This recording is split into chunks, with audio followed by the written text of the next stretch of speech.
చేస్తూ మరి ఏదైతే లంబాడాన్ని మోసం చేసిన పార్టీ ఏదైతే ఉందంటే అది ఒక కాంగ్రెస్ పార్టీ కావచ్చు. కాబట్టి ఈరోజు కమిట్మెంట్తో మరి రాష్ట్ర ప్రజలు కూడా లంబాడాలు మోస్ట్గా ఈరోజు బీఆర్ఎస్ ప్రభుత్వాన్ని మళ్ళీ తిరిగి రావాలి. కేసీఆర్ గారు వస్తేనే మా యొక్క ఏదైతే బంజారాలో ఆ రోజు సేవల జయంతులు కావచ్చు, సేవల ఉత్సవాలు కావచ్చు, బంజారా భవన్లు కావచ్చు, గిరిజన రిజర్వేషన్లు కావచ్చు, తండాల గ్రామ పంచాయతీ కావచ్చు, ఈ విధంగా గుర్తించిన కేసీఆర్ని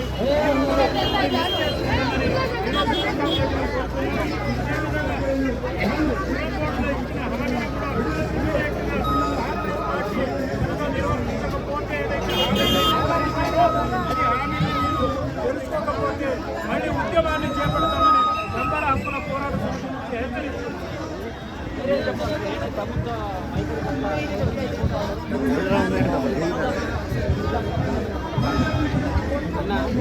రేవంత్ రెడ్డి గారు చేవెళ్ళ డిక్లరేషన్ ఇచ్చారు. దాంట్లో పూర్తిగా అన్యాయం జరిగింది. అందులో భాగంగా ఇవాళ ఐటీడీఓలు పూర్తిగా నిర్వీర్యం అయిపోయిన పరిస్థితి మనం ఇవాళ ఐటీడీఓ తరఫున ఒక ఐటీడీఓలో గిరిజన బిడ్డ పోతే ఏమైనా న్యాయం జరుగుతుందనే ఉద్దేశంతో ఐటీడీఓ పోయి ఏదైనా ఒక లోన్లో లేకుంటే ఏదో